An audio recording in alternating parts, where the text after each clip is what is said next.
Welcome back, ChemStars. It's Ms. McCauley. We're going to learn about Charles's law today. Remember, these problems should already be done. We're going over and checking our work together now. So as you learned from the lecture videos of Mrs. Vanderwally, volume and temperature have a direct relationship. If volume goes up, temperature goes up. If temperature goes down, volume goes down. That is holding other things like pressure constant. Since these are directly related, it's different than Boyle's law, where we had P1V1 equals P2V2. When we have a direct relationship, volume over temperature 1 equals volume over temperature 2. Now, this is where it gets funny. See how temperature is in the denominator? On Earth, we get 0 degrees all the time. 0 degrees Celsius, water freezes. 0 degrees Fahrenheit, maybe we get a cold weather day. But we can't ever divide by 0. It's not possible. That is one of the reasons we came up with the Kelvin temperature scale. Okay, so please note, temperature cannot be 0 and it can't be negative. We, of course, get negative temperatures in Fahrenheit and Celsius on Earth all the time. So you have to make sure we convert to Kelvin. So when you're converting Kelvin, it's not degrees, it's just kelvins. Kelvins are equal to degrees Celsius plus 273.15. You might see 273. I like to be accurate. The 0.15, we know that to that precision, so let's just go with that. And remember, when we're adding or subtracting sig figs, we conserve the least number of decimal places. So just for example, just ignore number 1, but focus on this 75 degrees C. So when I'm converting 75 degrees C to Kelvin, 75 plus 273.15, I get 348.15 as my calculator answer. Now, if I'm conserving the least number of decimal places, okay, well, there's a lot after the Kelvin. After the 75, there is none. So you'd be like, oh, it's just 348. Yeah, fine. You can keep that. That's why some people just do the 273. I like to keep it. It's more accurate. And plus, I don't want to round for sig figs yet. I'm going to be using that number in my problem. I want to have the most accurate inputs as possible into the problem. So I'm going to keep that 0.15 and I'm just going to round at the very end. What this does tell me, though, is that there are 3 sig figs in that number. There's only 2 sig figs here. So I'm actually going to be rounding to 2 sig figs at the very end anyway. So don't get too bogged down with all the sig fig details. If you get the algebra, I'm happy. So here's the problem. A sample of ammonia, make sure we're still recording. A sample of ammonia occupies a volume of 750 milliliters at 22.5 degrees Celsius. What volume will it occupy at 75 degrees Celsius? So let's just identify what we know. So 750 milliliters, that's my volume 1. 22.5 degrees Celsius, that's my T1. Now, right off the bat, before I do anything else, we've got to convert that to Kelvin, okay? So this right here, this is my T1. They want to know what volume, so V2 equals question mark, will occupy at 75C. This right here, this is my T2, okay? As soon as you see that, do the conversion. We can never have Celsius or Fahrenheit in the problems. Gotta be Kelvin. Okay, so let's analyze what happened. V1, like we just said from diagramming, is 750 mils. It's fine to have mils and not liters. Just know whatever we put in, that's what we'll get out. We'll get V2 in milliliters.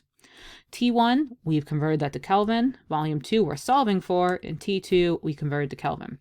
So look at the 2 temperatures. Did they go up or down? Temperature went up.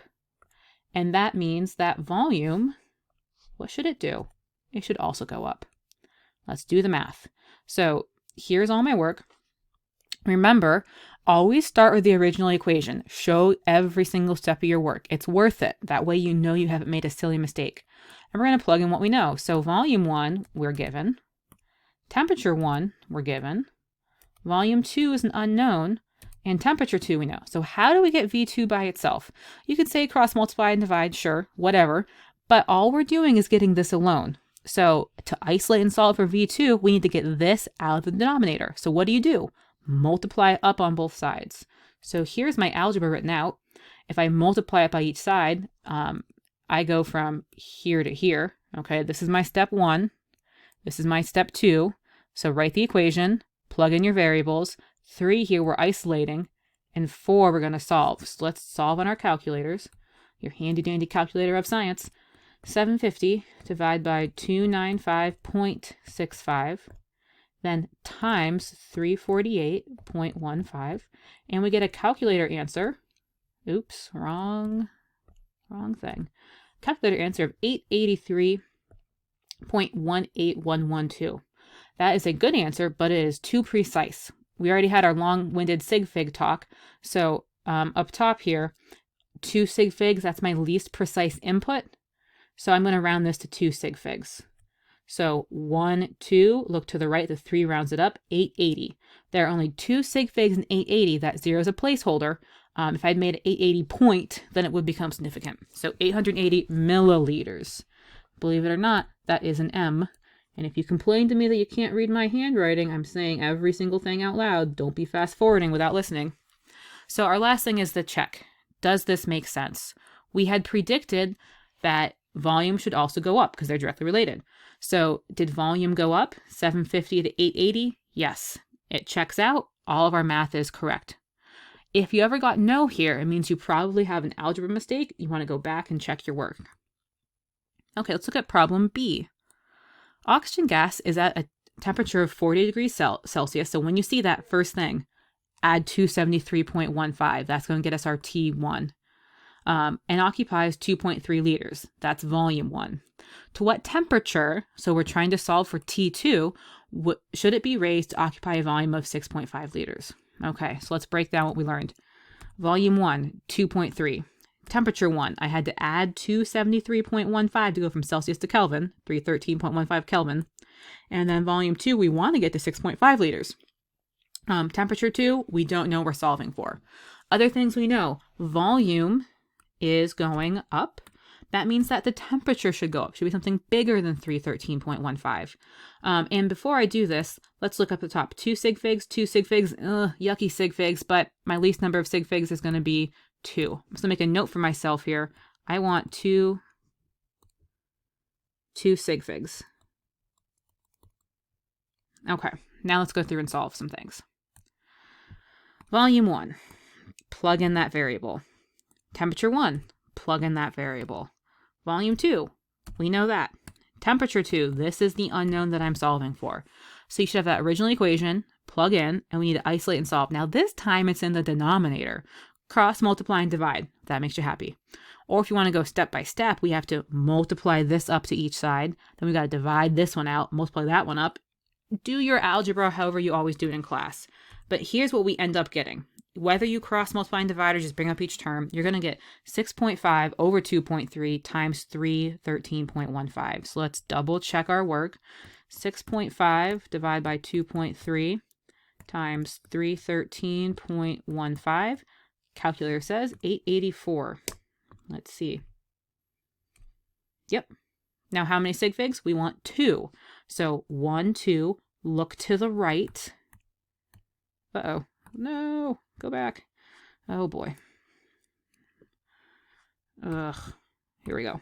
1, 2. This is my second sig fig I'm rounding to. Look to the right. Will the 4 round up the 8? No. So my final answer is going to be 880 Kelvin. This is fine for a final answer, but did they ask for an answer in Kelvin? No, they didn't specify. If you were given Celsius, a good rule of practice is that we should actually give the answer back in the units that were given. So what we have to do right here is we've got to subtract 273.15. That gives us 611.18, and then round to 2 sig figs, that gives us 610. So either of these answers is correct. If you look at Celsius, 40 to 610, did that go up? You betcha. 313 Kelvin to 880 Kelvin, yeah, that went up. So if it doesn't specify, you can go either, but usually you want to give back the unit you were given first. Okay, that's the end of page 1. We got one more page to go over here. Let's try and get through this a little bit quicker. I'll move through a little faster. If I go too fast, just pause, rewind, and look at all your units. Okay. Krypton, a gas, was cooled from 455 Celsius. So first thing, we've got to convert that to Kelvin. So let's convert it to Kelvin, 273.15. Jeez. Oh boy. 728.15. It was cooled to 0 degrees. So what's my temperature to? 273.15. And its new volume is 33.5. Okay, this one we're kind of looking back. What's the original volume? We don't know that. But let's look at the temperature. Did it go up or did it go down? It was cooled. Temperature went down. That means that volume should go down. But remember what we're doing.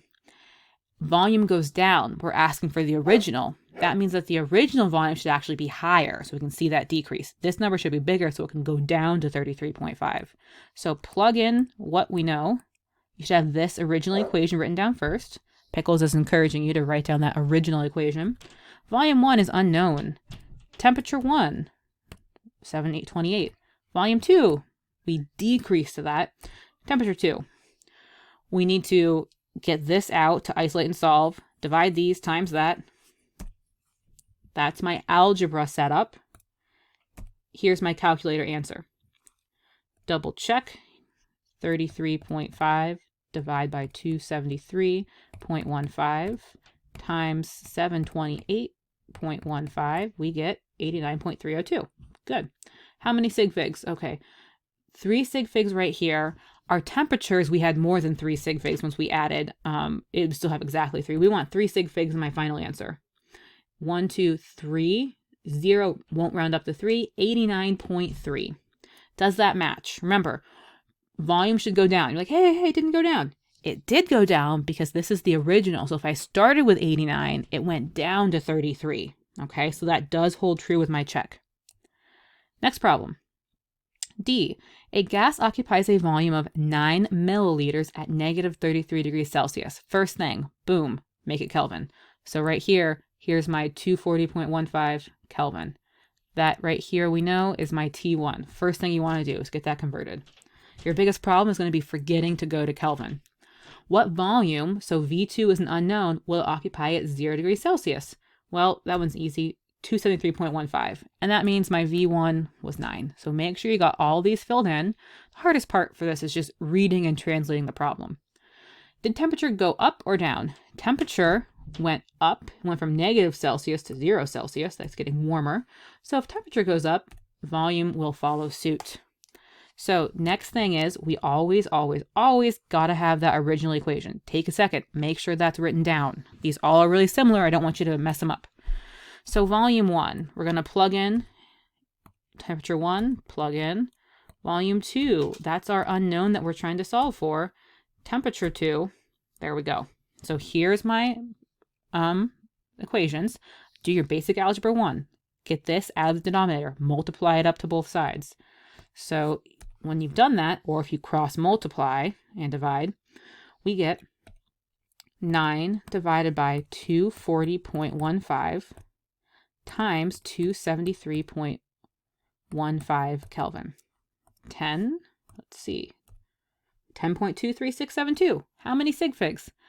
Ignore these sig figs. You actually have 3 here. You have 3 here. We have 2 here. I got to go to 2 sig figs. 10. Now, it's not just 10. It has to be 10 point. Okay? That makes it 2 sig figs. Or you could do 1.0 times 10 to the first. Does that fit my prediction? Okay. Temperature went up. Volume should go up. Did volume go up 9 to 10? Yep. I'm all good. Okay. Let's see. I think we got one last problem. Hang in there. You're doing great, guys. I'll try and get this done in the next minute and a half. A sample of nitrogen gas is cooled, so it gets colder. That means temperature is going down, and volume went from 55 to 28. Okay, that makes sense. If its final temperature was negative 5 Celsius, what was the original temperature? A little bit of working backwards. I can see there's 2 sig figs. Let's just plug in what we know so far. We know that the initial volume was 55.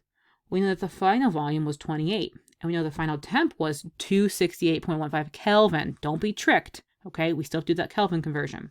Look at my volumes. Volumes went down. They told us it cooled. So we know the temperature went down, but remember, we're working backwards. So if it cooled, that means the original temperature should be higher than the final temperature. So let's go through these. Okay, maybe I can extend the page a little bit to get it centered. There we go.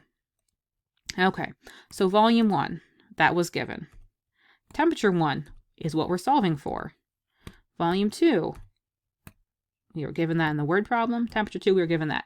Isolate and solve for T1. Cross multiply and divide, or multiply up, divide up to 55.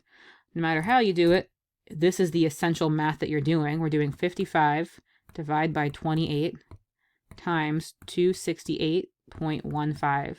You should get 526. Let's see. 526.723214 Kelvin. Excellent. Round that to 2 sig figs though. 1, 2. Look to the right. What will that 6 do? Will it round up? Will it keep it the same?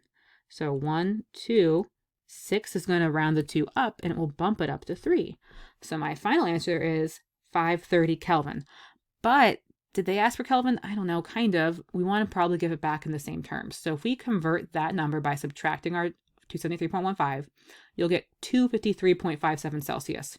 Rounded to sig figs, that's 250. Why am I doing this? Because if I just took 530 minus 273.15, sometimes you can get off a little bit and you might be off by a power of 10 or a decimal place or something.